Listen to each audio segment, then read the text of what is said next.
Os sinais vitais são indicadores fundamentais do funcionamento aí do nosso organismo. Saber avaliá-los corretamente faz toda a diferença na identificação dos problemas de saúde, no acompanhamento de tratamentos e até mesmo nas situações de emergência. E nesse vídeo, claro, nós vamos conversar aí sobre os principais sinais vitais: frequência cardíaca, pressão arterial, temperatura, frequência respiratória, saturação de oxigênio e escala de dor. E eu vou te explicar como você vai verificar corretamente quais são os valores de referência e o que é que cada um deles pode nos dizer sobre o estado do paciente. Se você quer dominar esse assunto, então claro, fica comigo até o final. Eu sou o Matheus Couto, sou professor, enfermeiro, e aqui no canal eu sempre trago conteúdo completo sobre saúde e os cuidados pessoais. Então já se inscreve para você não perder os próximos vídeos. E agora, bora para nossa aula.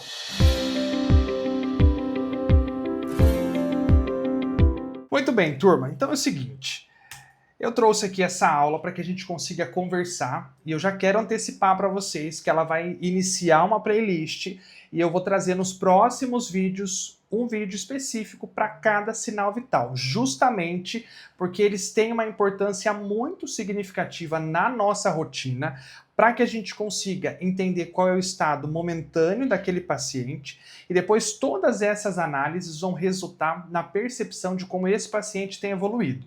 E quando eu falo análise dos dados, é porque nós, enfermeiros, precisamos, e tem que ser regra, lei, decreto, a gente precisa pegar esses dados que os técnicos normalmente coletam, em alguns casos, até na nossa avaliação, a gente também tem que coletar, mas via de regra, a gente precisa pegar esses dados e transformar a partir da análise em informação. Por quê? Essa informação é que vai calçar ali as nossas condutas para, de repente, trazer um diagnóstico de enfermagem, trazer uma conduta de enfermagem, depois avaliar se essas condutas foram assertivas e como elas refletiram no cuidado do paciente. Então, se tem algo que você precisa levar dessa aula como chave, muito além do que os valores de referência somente, é exatamente a importância que esses dados têm na nossa prática clínica, na nossa atuação. E se você está sendo um mero anotador de sinal ou uma pessoa que só conhece qual é a nomenclatura de cada coisa, eu sinto informar, mas você está sendo um profissional ruim. Você tem a obrigação, enquanto enfermeiro, de avaliar esses dados, transformar a informação e refletir isso em cuidado para o seu paciente.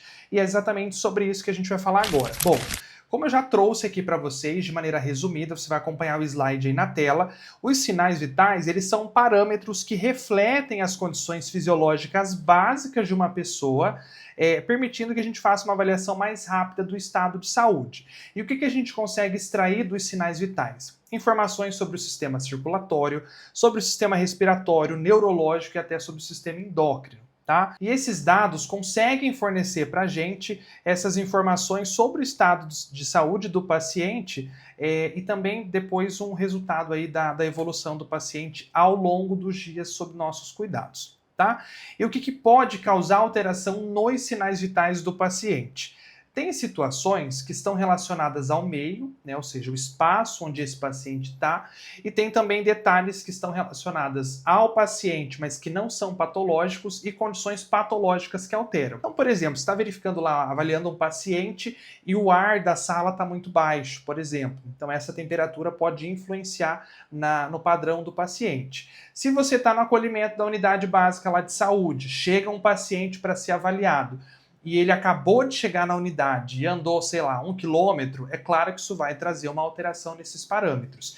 Então você precisa entender e ter minimamente um padrão na verificação desses sinais para você perceber que os resultados são fidedignos. E se um paciente tem, por exemplo, um quadro de insuficiência cardíaca, o padrão cardiovascular dele também vai ser diferente. Então, na hora de analisar esses resultados, você precisa compreender esses fatores para conseguir calcular essa diferença na hora de identificar esses resultados, ok? E aí o que a gente consegue extrair então desses sinais vitais? Primeiro, diagnóstico de enfermagem. Isso não é tão usual na prática clínica, né? As formações mais recentes já trazem isso, elas já trazem isso como um papel do enfermeiro mesmo, fazer esse diagnóstico de enfermagem para implementar as intervenções e depois para analisar essas intervenções e os resultados disso no cuidado. Além disso, eles são uma maneira muito rápida e eficiente de controlar a condição do paciente e até de identificar problemas e avaliar a resposta do paciente diante das intervenções. Então isso é muito importante e você não pode considerar os sinais vitais como um mero protocolo ou como um mero checklist que você vai ter durante a rotina. Seguindo, o que a gente precisa fazer para correlacionar os sinais vitais com a nossa prática? O que a gente tem? Você vai incluir os sinais vitais na avaliação física completa ou até numa avaliação individualizada. Então, quando a gente tem lá a equipe de enfermagem, lá na clínica médica, por exemplo, que vai fazer a rotina, eles costumam coletar os dados. E quando nós, como enfermeiros, vamos fazer a avaliação desse paciente, até para poder construir a evolução dele ao longo de um período, eu também preciso fazer essa análise. Em alguns casos, o próprio enfermeiro pode fazer essa avaliação dos sinais vitais, essa coleta principalmente, se ele perceber que é necessário ali. Eu, pessoalmente, acho que é crucial que o enfermeiro faça isso. Para além da avaliação do técnico, quando você faz a sua avaliação de enfermeiro, é importante que você verifique esses sinais também. Ai, Matheus, mas eu tenho mais sei lá quantos pacientes. Tudo bem, estou dizendo que eu entendo como muito importante. Existe uma distância entre o que seria o ideal e a rotina, e isso eu entendo e compreendo, então eu só estou trazendo aqui para vocês o que eu identifico como correto e mais adequado. Ok? E claro, para você ter esses dados, né, de maneira mais correta, é importante que você saiba quais são os valores, que você saiba interpretar, inclusive, comunicar os resultados de forma adequada e começar as intervenções. De tudo que eu falei até agora, esse trecho é o que você precisa guardar na tua cabeça. A parte dos valores, nem tanto, mas saber interpretar esses valores é muito importante. E quando a gente fala de interpretação, não é só olhar uma referência e dizer que o paciente está em condição de febre, por exemplo, ou hipertensão em grau 1. O objetivo é que você faça uma correlação com outros dados, se tem uma condição patológica, como é que está hoje esse paciente, como ele estava ontem. Por quê? Essa análise não é meramente olhar e trazer uma nomenclatura para o caso. É você realmente identificar e olhar todas as condições relacionadas ao seu paciente para entender o que é que esse dado representa para este caso. Por isso que saber os valores você consegue pelo seu telefone, você não tem dificuldade. Agora, avaliar todos esses dados é que exige um pouco mais de expertise, por isso que eu não acho interessante focar só nos valores de referência, porque eles por si só não vão dizer muita coisa. Além da interpretação, claro, comunicar a equipe de cuidados que de repente esse paciente precisa de uma intervenção antes do que estava na prescrição, por exemplo, ou de que você vai precisar falar com a equipe médica para que alguma outra conduta seja implementada. Então percebe a importância que tem de fazer uma avaliação correta? E quais são então os sinais que a gente vai trabalhar aqui hoje? Frequência cardíaca / pulso, frequência respiratória, pressão arterial, temperatura, escala de dor, e eu adicionei também saturação de oxigênio, tá? Ele em algumas literaturas não é considerado como um sinal vital propriamente dito, mas ele está muito presente na rotina e também traz informações importantes, então eu quis trazer ele aqui. Não coloquei aqui a verificação de glicemia capilar, porque eu quero trazer num outro vídeo para poder correlacionar com uma outra condição, por isso que eu não trouxe agora. E aí a gente segue então para iniciar. O primeiro que eu quero falar com vocês é sobre a temperatura, né? Por conceito, eu vou trazer aqui, mas não é para você se ater ao que significa a temperatura em si, não nesse momento, tá? Mas é o que a gente tem como temperatura, o que nós extraímos ali do termômetro, aquele número, ele se refere à diferença entre a quantidade de calor que o nosso metabolismo produz e a quantidade de calor que ele libera, tá? E alguns fatores podem influenciar para que haja uma liberação maior ou menor de calor. A idade, por exemplo, é um fator, a prática de atividade física, né, próxima ali do momento que você verificou essa temperatura, o estresse, o ambiente, ritmo circadiano, que é manhã, tarde, noite, a gente tem mudança de temperatura e variações nesse período, e até as alterações hormonais. Por que isso é importante? Como isso tem relevância na tua prática? Se você tem uma paciente que está no climatério, por exemplo, ela pode ter uma alteração de temperatura corporal. Se você tem um paciente que acabou de passar por uma condição de estresse, pode haver uma condição de alteração na temperatura corporal. E como isso tem a ver com a tua prática? São situações que vão poder explicar momentaneamente aquela variação. E aí você pode ou não intervir de alguma forma, entende? Então considerar esses fatores é importante aí. E onde eu verifico a temperatura? Eu trouxe aqui as possibilidades. Quer dizer que todas são utilizadas? Não. tem as mais comuns e as mais adequadas. Então, assim, região axilar, cavidade oral, na região auricular, temporal e também na região anal. A região anal não é mais comum de se verificar, são casos muito específicos para condições patológicas específicas, então não é rotineiro. O que é muito comum acontecer? Lá na clínica médica, com o paciente internado, região axilar. Quando você está ali no acolhimento, na triagem de pronto atendimento, normalmente auricular ou temporal. A pistolinha, vocês devem ter visto muito aí na época do Covid, foi muito utilizada justamente por conta do menor contato com o paciente, então foi algo que foi apresentado em maior escala, e auricular, acho que todo mundo já viu também, no pronto-socorro é mais comum de se verificar, ok?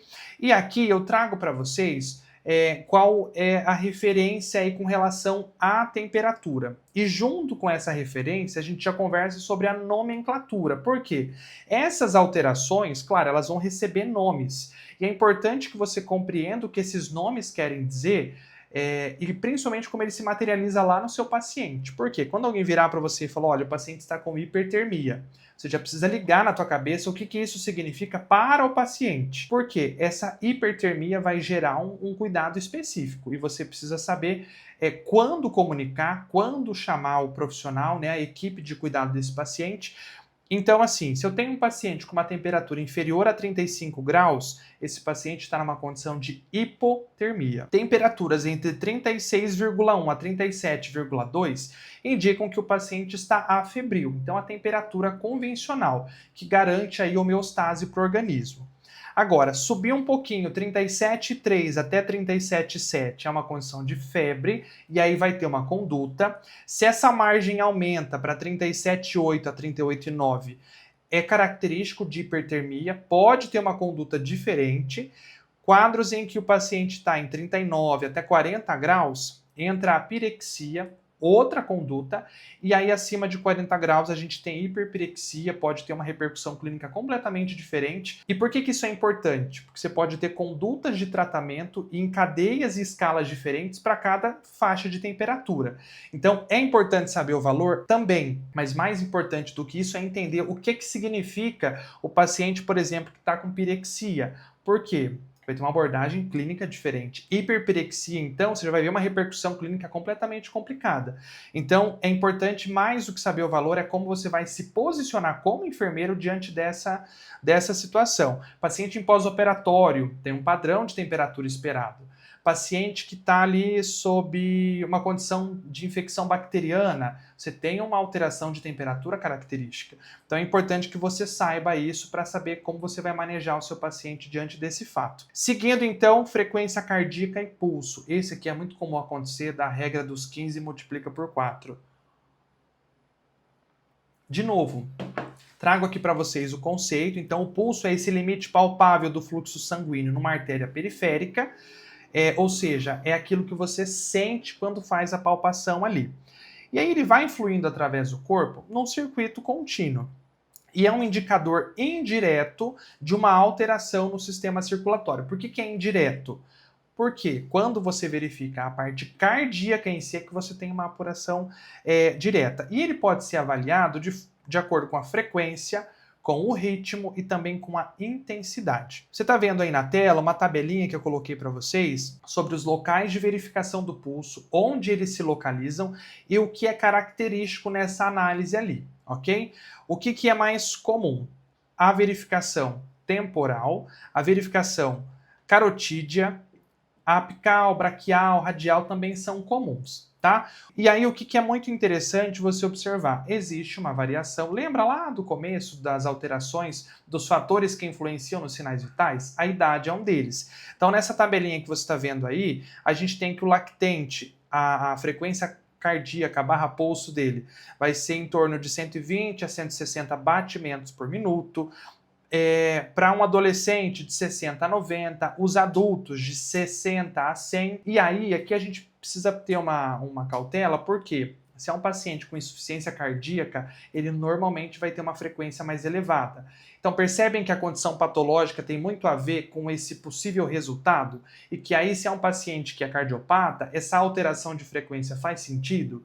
Então, assim, é um sinal de alerta? Meu Deus, o que está acontecendo? Não necessariamente. Agora, é um paciente que está com uma frequência muito baixa? Pera lá, o que pode estar ocorrendo com o paciente? Entendeu? E aí eu trago uma tabelinha de nomenclatura aqui para vocês com relação à verificação.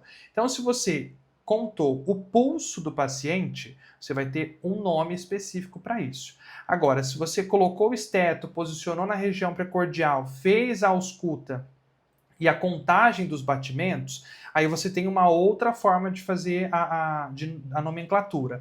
E com relação ao ritmo, a mesma coisa, são nomes diferentes. Então, por exemplo, colocou os dedinhos lá, verificação dígito palpável, e aí você identificou então que o paciente está com a contagem entre 60 e 100 para o adulto. Então eu tenho uma normosfigmia, que tem a ver com o pulso. Se há uma alteração, né, uma contagem inferior ao padrão, eu tenho uma bradisfigmia. E se eu tenho uma contagem acima do padrão, então eu tenho uma taquisfigmia. E aí eu já vou conseguir transmitir informação de que a verificação foi eu verifiquei o pulso.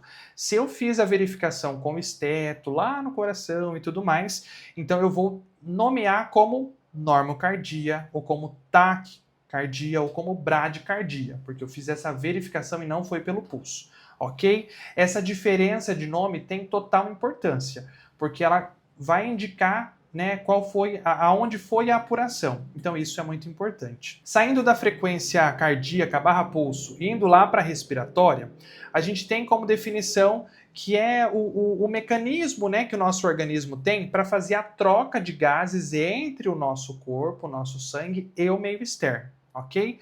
E aí a respiração envolve a ventilação, a difusão e a perfusão. E ela requer uma observação e também palpação do movimento da parede torácica ali da incursão respiratória. Por que isso é importante? Porque pode indicar uma série de situações relacionadas à condição patológica mesmo. Então não só contar, quanto deu ali de incursão respiratória, mas qual é o padrão?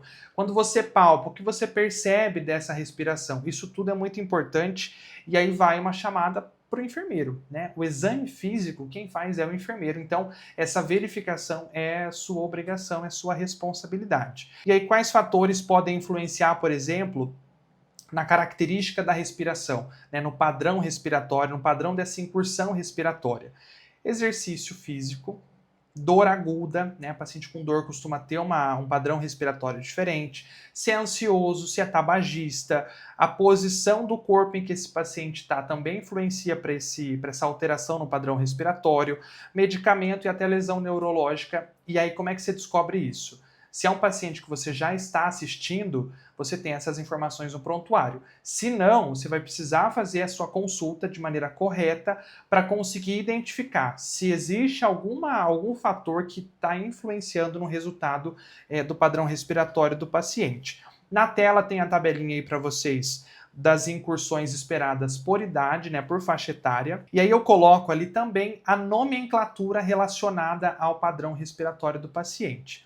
Então, por exemplo, a bradipneia é uma alteração somente da frequência, ou seja, da quantidade de incursão respiratória, que nesse caso a bradipneia representa incursões respiratórias inferiores àquilo que é esperado. Então, por exemplo, eu espero lá o ideal de 12 a 20, então o paciente está com 9 incursões, está com bradipneia, ou seja, incursões insuficientes em quantidade, mas elas têm ritmo.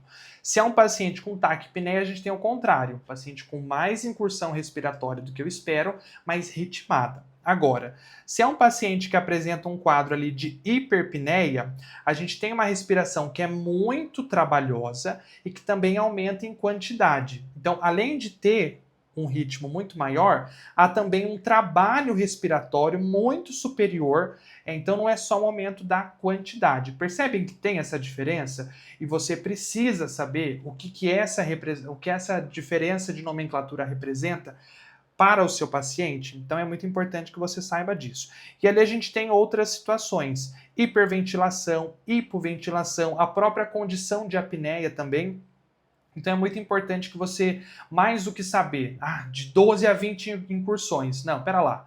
Esse paciente tem 8 incursões, mas elas são ritmas ou está exigindo muito do meu paciente? Tá com 28 incursões, pera lá. né? Está hiperventilando, será? Quantas incursões esse paciente está fazendo e qual é a característica das incursões? E aí eu vou detalhar tudo isso no vídeo específico sobre frequência respiratória. A gente vai entender, inclusive, sobre os padrões respiratórios. Deve ter escutado falar já sobre a respiração de Cheyne-Stokes. Tem uma representação gráfica para isso, inclusive, sobre a respiração, o ritmo de Kussmaul, tem também a respiração de Biot. Então, são padrões respiratórios que você precisa também já ligar na hora, porque eles estão muito associados à condição, a condições patológicas aí do organismo. Então, isso você também precisa saber. Saindo, então, da frequência respiratória, a gente vai para a pressão arterial. E aí, o que é a pressão arterial em si? É nada menos do que a força que o sangue faz contra a parede das artérias, tá? Essa corrida do sangue aí nas artérias provoca uma força e é isso que a gente avalia, porque ela também tem que estar em padrões ideais para que tudo corra bem, tá? Aqui a gente tem uma tabelinha de referência, e aí assim, tem várias literaturas que vão trazer referências para a pressão arterial. Mais do que saber os valores, que é o que eu já falei para vocês, é conseguir identificar o que isso significa para o seu paciente. Eu estou batendo muito nessa tecla e nem dando tanta ênfase nos valores, por quê? Não adianta você saber que uma pressão em 120/80 tá ok, um paciente normotenso, mas se você não souber que um quadro de hipertensão de repente não é transitório, não é um paciente que chegou, que estava, sei lá, andando e veio verificar e a pressão estava alta. Mas se você não conseguir correlacionar isso com o que o seu paciente te conta, com a história que ele traz, não serve para nada. Gravar número, isso aí você pega com a tua prática clínica, isso aí você pode pegar com uma colinha e andar no seu telefone, mas se você não conseguir, não for capaz de transportar essas informações para o seu paciente, para saber o que é que você vai fazer diante disso, não tem função nenhuma. Então aí tem as referências para que vocês saibam. Eu vou explicar com muito detalhe no vídeo sobre pressão arterial.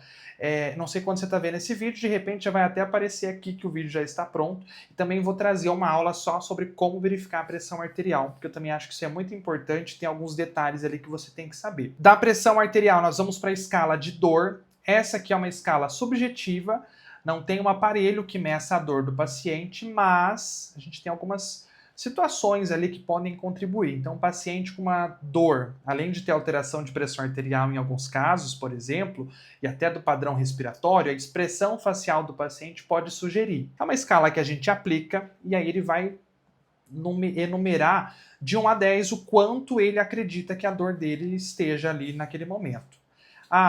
A dor varia de uma pessoa para outra? Com certeza. É o único sinal vital que a gente observa? Claro que não, mas ele também faz parte e é importante. Então, você precisa saber, esse paciente está sentindo dor? Como ele classifica essa dor? E por mais que essa dor, de repente, para você não significaria nada, não importa, porque a gente está perguntando para o paciente. Se ele te traz que a dor dele está em 10 e você não faz nada diante disso, e quando eu digo não faz nada, não estou dizendo para correr pegar o medicamento. Estou dizendo para fazer uma avaliação um pouco mais completa, né? Essa dor é onde? Começou agora, faz tempo? Tá em 10 desde o começo ou começou pouquinho e tá até agora, né? Que dia? Como aconteceu? O que tem já na prescrição? Quando foi feito? Então, vocês entendem que essa informação já te leva a fazer perguntas e abrir caixinhas que você vai poder fechar depois para resolver o problema do paciente? Às vezes, a queixa de dor que ele traz é porque a cama, o colchão dele não está bom. Entende? Às vezes a queixa e a dor que ele traz é porque a posição que ele está colocado não é agradável e está gerando uma dor, por exemplo, na lombar do paciente, que não tem nada a ver com condição patológica, tem a ver com o meio onde ele está. É uma escala subjetiva, não é única, tem várias formas de aplicar essa escala. De maneira geral é isso, perguntar para o paciente, fazer essa anotação. E por último, para a gente finalizar esse resumão de sinais vitais, eu trago aqui para vocês a saturação de oxigênio. Que diabos é saturação de oxigênio? É o quanto de oxigênio está correndo ali na corrente sanguínea. E como é que a gente avalia isso? A gente consegue observar a quantidade de oxigênio que está ligada à hemoglobina. E aí a gente coloca o aparelhinho, ele tem todo o mecanismo de funcionamento e ele vai trazer para a gente quais são os parâmetros, ok? O que é o ideal? Também tem variação de literatura para literatura. Entre 91, 92 até 100 é perfeito, maravilhoso. A galera tá, as hemoglobinas todas se ligando aos oxigênios com a sua capacidade máxima, tá levando oxigênio para os tecidos. Quando isso começa a cair, a gente pode já pensar numa situação de suplementar oxigênio, ver o que pode estar ocorrendo, às vezes mudar a posição do paciente, elevar a cabeceira, pode trazer ali uma melhora, por exemplo, mas em alguns casos você tem que fazer aí terapia suplementar, começando com catéter de maneira geral, tá? Mas essa diminuição, né, na saturação de oxigênio vai levar a alguns questionamentos se, né, o que está causando essa perfusão inadequada. Por que tem menos oxigênio circulando? São perguntas que a gente faz, tem a ver com o quadro do paciente, é um paciente que já tem uma condição pulmonar de base que é complicada, né? Então, às vezes, ele vai ter ali uma saturação que já é meio capenga mesmo. E aí não vai te ligar um alerta, mas assim, ontem estava perfeito, hoje capengou. Então, pera lá, será que é só transitório? Né? É um achado novo? Então, essas mudanças são interessantes porque vão garantir que a gente consiga dizer, não, pera lá, esse paciente está com uma boa perfusão, não estou vendo ali nenhuma alteração na pele do paciente, não estou vendo cianose de extremidade, por exemplo. Então, ok, o que o meu oxímetro está dizendo é que a saturação está boa e eu visivelmente percebo isso, mas pera lá, está com uma saturação em 90, em ar ambiente, paciente jovem, então alguma coisa não está certo. Isso já vai te ligar um alerta e você já vai reunir equipe para conseguir conversar sobre isso e até identificar se há outras alterações aí no paciente. Mas, finalizando aqui o vídeo, o que eu preciso que você entenda muito mais do que os números relacionados ao paciente? É muito importante que você saiba o que fazer com isso. Os números que a sua equipe vai trazer, todos esses sinais que são coletados da forma correta, em condições adequadas ou minimamente adequadas, eles são dados que vão e precisam ser convertidos em informação por você que é enfermeiro, para que você tenha respaldo, para que você tenha subsídio para falar com a equipe sobre possíveis intervenções. E às vezes as intervenções nem dependem de aval de equipe, é o próprio aval à sua conduta diante daquela situação. Você, como enfermeiro, tem o dever de prescrever, de diagnosticar, tudo dentro do que é a nossa função, é óbvio. Mas se você não faz isso, se você só anota, se você vai tocando a toque de caixa, o seu paciente está sendo prejudicado e você é responsável por isso. Então, entenda que além dos números, esses dados têm uma relevância gigantesca e eles mostram como esse paciente está evoluindo. E você, como enfermeiro, precisa ter essas informações muito apuradas e construir uma boa evolução a partir disso, porque todos esses dados e informações dizem respeito ao paciente que você está cuidando.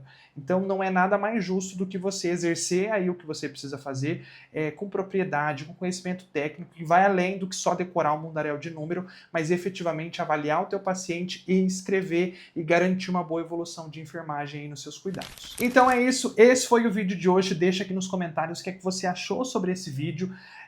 Eu trouxe aqui, né, as informações que são mais atuais sobre isso, as últimas atualizações, e vou deixar aqui na descrição, inclusive, um material sobre nomenclatura para que você consiga adquirir, se você quiser, material de bolso, que vai te ajudar muito realmente a diferenciar essas nomenclaturas e a anotar e fazer a evolução de enfermagem da forma correta, ok? Deixa aqui também sugestões de outros vídeos e não deixe de acompanhar essa playlist que vai ter desmembrado aí cada um dos sinais vitais para a gente poder se aprofundar e trazer bastante informação para poder deixar o seu cuidado, o seu manejo clínico impecável. A gente se vê num próximo vídeo, um grande abraço e até logo!